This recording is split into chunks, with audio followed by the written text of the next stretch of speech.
पुराने युग की बात है। दक्षिण दिशा में एक विशाल और समृद्ध राज्य था, नवंतिकापुर। यह नगर अपने वैभव, संस्कृति और कला के लिए प्रसिद्ध था। सुबह होते ही मंदिरों की घंटियां बजती, गली गली से धूप बत्ती की खुशबू उठती और बाजारों में मसालों व इत्रों की सुगंध तैरती रहती। शहर के बीचों बीच लाल पत्थरों से बना राजमहल था। ऊंचे गुंबद, जड़ाऊ खिड़कियां, फौजी चौकियां और महाराज राजेंद्र वर्मा का सिंहासन। महल के पूर्वी हिस्से से लेकर पश्चिमी द्वार तक हर जगह जिंदगी बहती थी। किसानों की आवाजें, धातु कर्मियों की हथौड़ों की ठक ठक और व्यापारियों की गहमा गहमी। इसी नगर के पूर्वी छोर पर एक छोटा सा प्यारा सा घर था, जहां रहते थे शेखर धृतवान और उनकी पत्नी मनोरमा। घर छोटा था, पर उसमें प्यार बहुत था। शेखर एक धातु कर्मी था, लेकिन कोई साधारण नहीं। उसके हाथों में ऐसी कला थी कि उसके बनाए हुए कवच राजा तक सराहते थे। चांदी से जड़े तलवारों के हत्थे, पन्नों से चमकते दीपस्तंभ, सुनहरी नक्काशी वाली थालियां, उसका हर काम एक कला का उत्कृष्ट नमूना था। शेखर कम बोलता था, ज्यादा काम करता था। सत्य, ईमानदारी और श्रम उसके जीवन की नींव थे। वर्षों की मेहनत के बाद वह 2800 स्वर्ण मोहरें जमा कर चुका था। यह उसकी बूढ़ी उम्र की सुरक्षा थी। लेकिन दुनिया ने उसके लिए एक और योजना बना रखी थी, जिस बारे में वह बिल्कुल अनजान था। मनोरमा एक साधारण स्त्री थी, पर उसके अंदर एक असाधारण आत्मा थी। उसकी बड़ी बड़ी आंखें जैसे शांति का सागर थीं। उसकी मुस्कान सूरज की पहली किरण जैसी कोमल, और उसकी बुद्धि किसी रानी से कम नहीं। लंबी काली चोटी, सादगी से लिपटी रेशमी साड़ी, माथे पर लाल बिंदिया और हाथों में चूड़ियों की हल्की छन छन वह देखते ही मन को खींच लेती। शेखर अक्सर कहता, मनु, तुमसे ही मेरा संसार चलता है।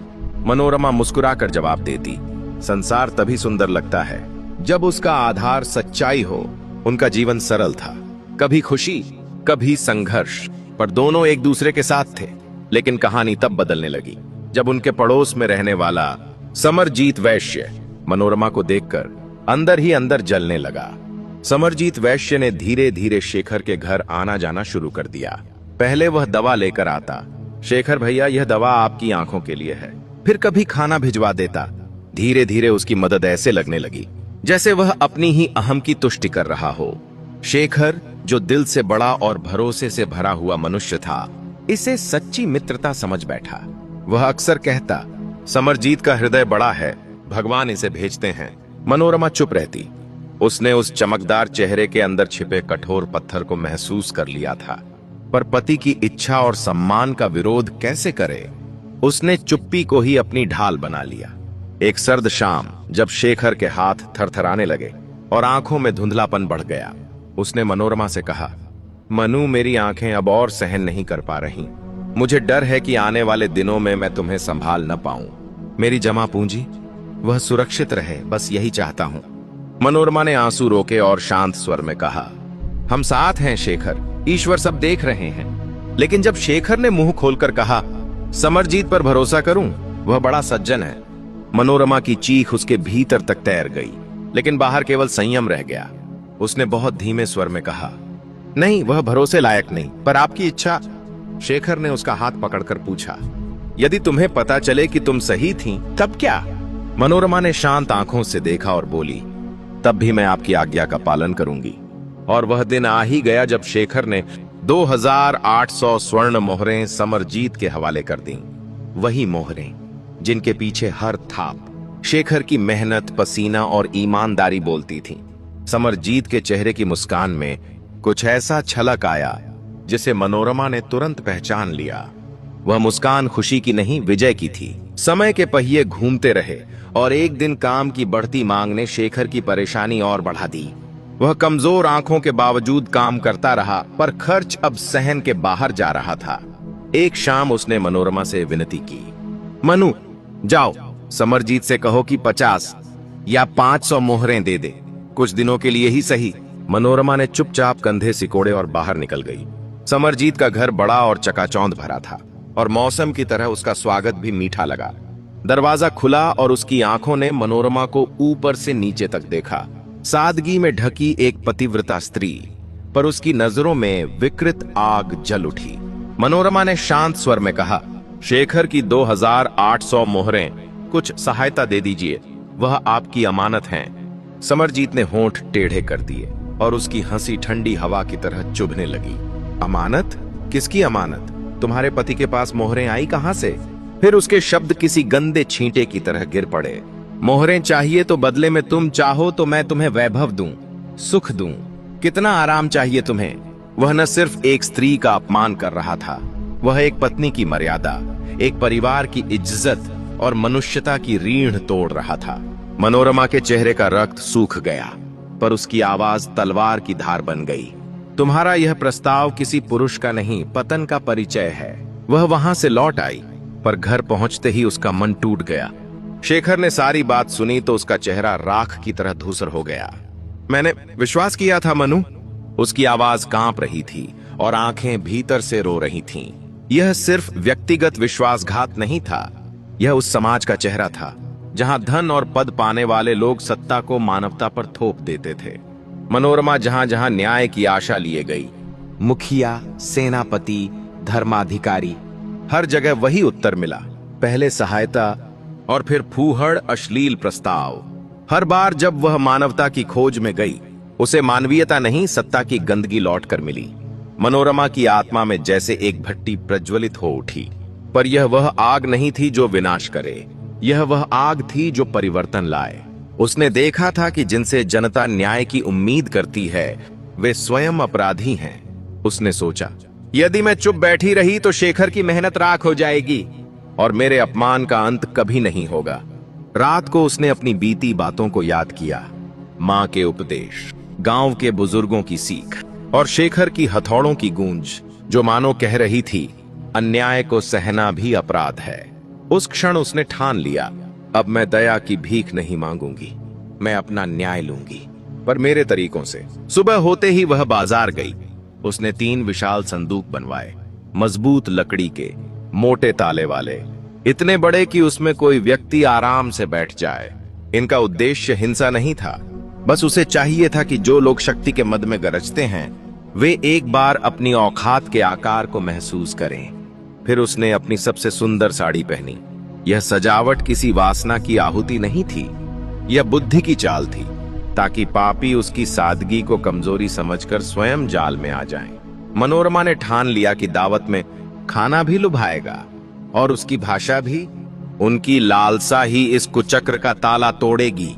चारों व्यक्तियों, समरजीत, मुखिया, सेनापति और धर्माधिकारी को उसने निमंत्रण भेजा, हर एक को अलग कारण देकर। समरजीत से कहा, तुम्हारे व्यवहार पर मैं क्षमा चाहती हूं। मुखिया को लालच दिया, आपकी इज्जत का मान बढ़ाना मेरा सौभाग्य होगा। सेनापति की वीरता की प्रशंसा की, आपका साहस ही मेरे उत्सव का गौरव बनेगा। और धर्माधिकारी से बोली, आपके धर्म कार्य से इस समारोह का उद्धार होगा। हर वचन उनके मन को चाटुकारिता सा लगा, पर वास्तव में वह उनकी असलियत को पकड़ने की डोरी थी। मनोरमा जान चुकी थी, जो कान सत्य पर बंद हो चुके हैं, उन्हें झूठ की चाशनी ही खींचकर खोल सकती है। उसकी योजना चुपचाप पर बुद्धिमानी से बुनी गई थी। वे समझ ही नहीं पाए कि पुराना विश्वास अब उनके ही लिए जाल बनने जा रहा है। और मनोरमा ने सिर्फ एक रात इंतजार करने का निर्णय लिया। उस रात उसके हृदय में दृढ़ता और शांति का अद्भुत संगम था। मनोरमा ने अपनी योजना को आकार देना शुरू किया। घर के आंगन की मिट्टी साफ करवाई, दीवारों पर दीपों की कतारें सजाईं और रसोई में चूल्हे पर विशेष व्यंजन बनने लगे। मेवे वाला हलवा, इलायची की सुगंध से भरी खीर, कुरकुरी कचौरियां और मसालेदार सब्जियां। उसने अपनी नौकरानी राधा से कहा, आज हर थाली में स्वाद होना चाहिए और हर मुस्कान में विनम्रता, क्योंकि आज न्याय नहीं, अन्याय स्वयं मेरे दरवाजे आएगा। राधा ने आश्चर्य से पूछा, मालकिन चारों लोग आएंगे? मुखिया, सेनापति और धर्माधिकारी भी? मनोरमा ने शांत स्वर में उत्तर दिया, पापी जब लालच में डूबते हैं तो उन्हें किसी खतरे की गंध नहीं आती। उसकी आंखों में एक अजीब सी चमक थी, न लालसा की, न प्रतिशोध की। वह चमक थी धर्म की आग। आंगन के एक कोने में 3 विशाल संदूक रखे गए, प्रत्येक इतना बड़ा कि एक पुरुष उसमें बैठ सके। मोटे ताले, मजबूत ढक्कन, भारी पेटियां। राधा फिर पूछ बैठी, मालकिन इसमें क्या रखा जाएगा? मनोरमा मुस्कुराई, झूठ। और झूठ जब आग के पास जाता है तो सच बनकर बाहर आता है। सुबह होते ही पहला मेहमान आ पहुंचा, समरजीत वैश्य। वह रेशमी अंगरखा पहने था, बालों में तेल की तेज चमक और चेहरे पर वही घमंडी मुस्कान जो मनोरमा को हमेशा भीतर तक चुभती थी। अरे मनोरमा जी, उसने दांत भींचते हुए कहा, आपने बुलाया और मैं ना आऊं, यह कैसे हो सकता है? मनोरमा ने विनम्रता का मुखौटा ओढ़ लिया। आपका स्वागत है समरजीत जी, आप जैसे सज्जन ही हमारे घर की शोभा बढ़ाते हैं। समरजीत यही सुनना चाहता था। उसके भीतर की वासना और लालच फूल की तरह फैलने लगे। मनोरमा ने उसे भीतर बैठाया। आप कुछ विश्राम कीजिए, मैं अभी शरबत लेकर आती हूं, समरजीत ने धीमे गाढ़े स्वर में कहा। विश्राम तो बाद में, पहले आप बैठें, मुझे आपसे कुछ कहना है। मनोरमा मुस्कुराई। उस मुस्कान में छिपा विष समरजीत समझ नहीं पाया। उसी क्षण राधा दरवाजे पर आई। मालकिन, आपका भाई आया है, शेखर जी की तबीयत पूछने। मनोरमा ने घबराहट का अभिनय किया। अरे मैं अभी आती हूं, आप यहीं बैठिए समरजीत जी, कहीं मत जाइएगा। जैसे ही वह गई, दरवाजे पर फिर दस्तक हुई। दूसरा मेहमान, नगर का मुखिया। वह गर्व से बोला, सुना है तुमने मेरी खातिर दावत रखी है? मनोरमा ने मुस्कुराकर कहा, जी मुखिया जी, कृपया भीतर आइए। दोनों अलग कमरे में बैठा दिए गए। उनके सामने भोजन परोसा जाने लगा। मुखिया की आंखों में वही गंदी चमक थी और मनोरमा उस चमक के पीछे की मंशा को स्पष्ट पड़ चुकी थी। तभी अचानक राधा हांफती हुई आ पहुंची। मालकिन, सेनापति आ गए। मुखिया चौंक पड़ा। अरे वह यहां क्यों आया है? अगर उसने मुझे यहां देख लिया तो मेरी प्रतिष्ठा मिट जाएगी। मनोरमा ने तुरंत अवसर पकड़ा। छिप जाइए, उस संदूक में बैठ जाइए। डर के मारे और अपनी प्रतिष्ठा बचाने की जल्दबाजी में मुखिया बिना कुछ सोचे समझे सीधे संदूक में घुस गया। मनोरमा ने ढक्कन बंद किया, उस पर मोटा ताला जड़ दिया और शांत स्वर में बोली, आप सुरक्षित हैं, अब मैं सेनापति से निपटती हूं।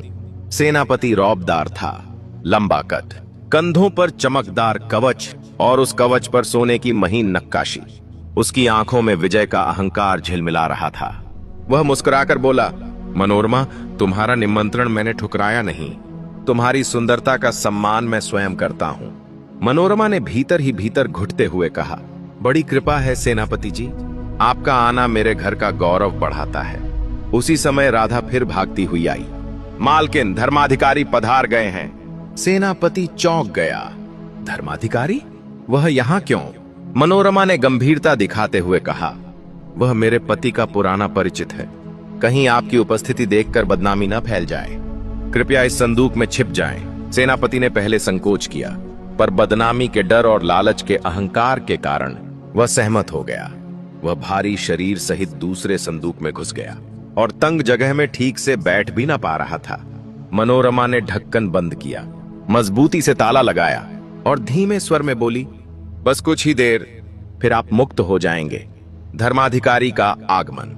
धर्माधिकारी, जो पूरे नगर में न्याय का स्वामी कहलाता था, दरवाजे पर हाथ जोड़कर आया, पर उसकी आंखों में वही पुरानी लोभ की तृष्णा थी। वह अहंकार भरी मधुरता में बोला, मनोरमा, आज तुम्हारा सौभाग्य ऊंचा है, मैं स्वयं तुम्हारी दावत में आया हूं। उसकी आवाज में आदर था, पर वह आदर तलवार की धार जितना नपा हुआ। आपकी उपस्थिति से यह घर पवित्र हो गया धर्माधिकारी जी। इसी पल राधा फिर घबराते हुए पहुंची। मालकिन, आपका भाई जोर देकर कह रहा है कि वह अब भी आपसे मिलना चाहता है। धर्माधिकारी फुसफुसाया, किसी को मत आने दो, मैं यहां बैठा हूं। मनोरमा ने गंभीरता से कहा, हुजूर, आप कृपा करके कुछ देर इस संदूक में बैठ जाएं। यदि उसे आपकी उपस्थिति का पता चल गया तो समाज मुझे कलंकित कर देगा। धर्माधिकारी ने चौकन्नी नजरों से कमरे को देखा, फिर बिना विचार किए प्रतिष्ठा बचाने के डर में वह तीसरे संदूक में समा गया। मनोरमा ने ढक्कन धीरे से बंद किया, उस पर ताला लगाया और उसके होंठों पर एक गहरी शांत सांस तैर गई। तीनों संदूक भरे हुए थे, एक में समरजीत, दूसरे में सेनापति, तीसरे में धर्माधिकारी। इसी बीच समरजीत उस कमरे में अकेला इंतजार कर रहा था। उसकी आंखों में भूख, चेहरे पर लालच और मन में कुटिलता की लहर थी। उसने पुकारा, मनोरमा, तुम बहुत देर कर रही हो, मनोरमा शांत कदमों से अंदर आई, चेहरा संतुलित, आवाज शहद की तरह मीठी। क्षमा कीजिए, मेरे भाई की जिद बहुत थी, पर अब सब ठीक है। समरजीत आगे बढ़ा, आंखों में अश्लील विजय का भाव। अब आओ मनोरमा, मुझसे आंख मिलाओ, मैं तुम्हें सोना रत्न धन सब दे दूंगा। मनोरमा मुस्कुराई, ऐसी मुस्कान जिसमें तूफान छिपा होता है। वह बोली, पहले एक बात कहिए। समरजीत की आंखें चमक उठी। क्या? मनोरमा ने स्पष्ट दृढ़ स्वर में कहा, मेरे पति की 2800 मोहरें आपके पास अमानत में रखी थीं और आप उन्हें लौटाएंगे। क्या आप यह स्वीकार करते हैं? समरजीत ठठाकर हंसा। अगर इससे तुम्हें भरोसा होता है तो हां, मैं मानता हूं कि मोहरें मेरे पास हैं और मैं लौट आऊंगा। अब तो तुम मेरी बाहों में आओगी। यही वह क्षण था, यही वह कबूलियत जिसने उसकी पूरी दुनिया को चूर कर देना था। अब वह जाल में फंस चुका था। अगले ही क्षण मनोरमा जोर जोर से चीख उठी, बचाओ, चोर मेरे घर में चोरी करने आया है, बचाओ। उसकी आवाज हवा को चीरती हुई गली गली फैल गई। राधा भी चिल्लाई, मालकिन के कमरे में चोर घुसा है। पड़ोसी दौड़ते हुए आए, पुरुषों ने दरवाजा तोड़ दिया। समरजीत घबराहट से पीछे हट गया। लोगों ने उसे पकड़ लिया, रस्सियों से बांध दिया। वह हड़कंप मचाते हुए चिल्लाया, अरे मैं चोर नहीं। भीड़ गुस्से में गरजी, तो इस घर में क्या कर रहा था? तूने खुद कबूल किया कि मोहरें तेरे पास हैं। ये अंतिम वाक्य सुनते ही समरजीत का चेहरा राख की तरह फीका पड़ गया। मनोरमा ने हाथ उठाकर भीड़ को शांत किया। मैं इसे महाराज के दरबार ले जाऊंगी, वहीं सत्य का निर्णय होगा। फिर उसने कठोर स्वर में आदेश दिया, इन संदूकों को भी साथ ले चलो, ये आज गवाही देंगे। अगली सुबह मनोरमा, राधा, पड़ोसी और रस्सियों में बांधा हुआ समरजीत राज दरबार में प्रवेश किया। महाराज राजेंद्र वर्मा अपने सिंहासन पर विराजमान थे। आंखों में वज्र सी तीक्ष्णता, आवाज में सिंह सा गर्जन। उन्होंने गंभीर स्वर में पूछा, स्त्री, कहिए आप किस न्याय की अपेक्षा लेकर आई हैं? मनोरमा ने प्रणाम किया और उसने शुरुआत से अंत तक एक एक घटना बताई। अपमान, विश्वासघात, 2800 मोहरें और एक एक झूठ का पर्दाफाश। दरबार सन्नाटे में डूब गया। महाराज ने पूछा, क्या तुम्हारे पास अपने कथन का कोई प्रमाण, कोई गवाह है? मनोरमा ने निर्भय स्वर में उत्तर दिया, जी महाराज हैं। महाराज ने भौहें उठाई, वे कहां हैं? मनोरमा ने शांत हाथ से इशारा किया, इन 3 संदूकों में। पूरा राज दरबार स्तब्ध रह गया। फुसफुसाहटें उठने लगीं। संदूक में गवाह, और यह स्त्री दावा भी कर रही है। क्या यही सच दिखाएगा? महाराज ने कठोर आदेश दिया, इन संदूकों को दरबार के मध्य लाओ। सैनिक आगे बढ़े, भारी ताले झंझनाते हुए, और तीनों संदूक राज दरबार के बीचों बीच रख दिए गए। महाराज ने गहरी आवाज में पूछा, स्त्री, ये तो लकड़ी के संदूक हैं, ये कैसे बोलेंगे? मनोरमा ने धीमे मगर दृढ़ स्वर में उत्तर दिया, महाराज, संदूक हमेशा मौन रहते हैं, पर जब अग्नि उन्हें छूती है तो भीतर छुपा हर सत्य चीखकर बाहर आता है। दरबार में कानाफूसी फैल गई। आग दरबार में? लोग सहम उठे। महाराज ने उसके शब्दों को तौलते हुए कहा, जो न्याय चाहता है उसकी बात सुनी जाएगी। आग लाओ। सैनिक आगे बढ़े। घास फूस और लकड़ियां संदूकों के चारों ओर रखी गईं। दीपक से अग्नि भड़काई गई। धीरे धीरे लपटें उठीं। पहले धुआं सा फूटा, फिर आग तीखी हो गई। संदूक तपने लगे।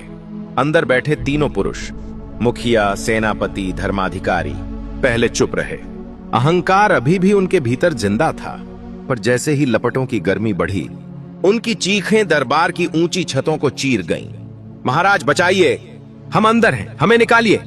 मनोरमा सच कह रही है, समरजीत ने मोहरें ली थीं, हमने अपने कानों से सुना है। पूरा दरबार वज्र सी सनसनी से कांप उठा। लोगों के मुंह खुले रह गए।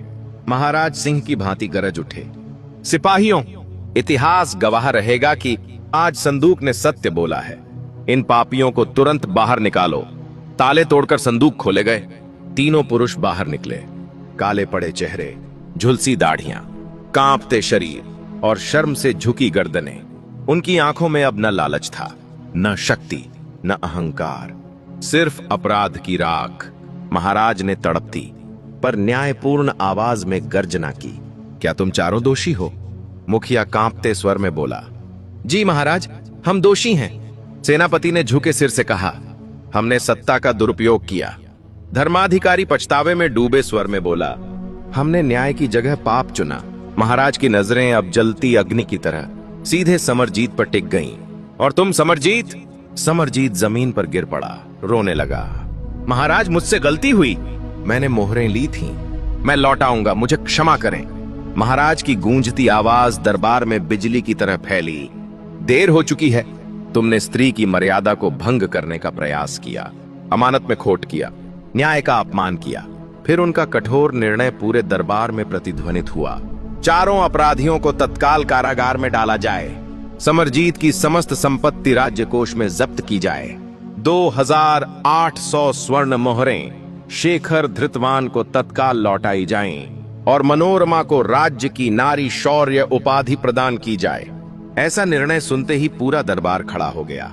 चारों दिशाओं से गरजती जय ध्वनि उठी। मनोरमा की जय, सत्य की विजय, न्याय अमर रहे। मनोरमा ने सिर झुका लिया, न गर्व से न अहंकार से, बल्कि इस आभार के साथ कि धर्म की आग ने अन्याय को राख बना दिया। सैनिकों ने चारों अपराधियों को तुरंत कारागार भेज दिया। समरजीत की सारी संपत्ति जब्त कर ली गई और 2800 मोहरें शेखर के हाथ में लौटा दी गईं। लेकिन मनोरमा के लिए यह केवल जीत नहीं थी, यह उनका आत्मसम्मान, उनकी मर्यादा और उन पहाड़ों जैसी ठोस आत्मा का नमूना भी था जिसने सहकर नहीं, खड़े होकर इतिहास लिखा था। महाराज ने आदेश जारी कर दिया कि मनोरमा को राज्य की ओर से सम्मानित किया जाए, नारी शौर्य की उपाधि और उसके नाम के सामने सदैव सम्मान का तख्ती लगाई जाए। महाराज का कहना था, ऐसी नारी जो अपने पति के लिए, समाज के लिए और सत्य के लिए उठ खड़ी हो, वह हमारे राज्य की सबसे अनमोल धरोहर है। दोस्तों, मुझे उम्मीद है कि इस कहानी से आपको कुछ सीखने को मिला होगा। अगर वीडियो अच्छी लगी हो तो वीडियो को लाइक और कमेंट में जय माता दी अवश्य लिखें। हम आपसे मिलते हैं किसी और नई वीडियो में। तब तक के लिए अपना ख्याल रखना। जय माता दी।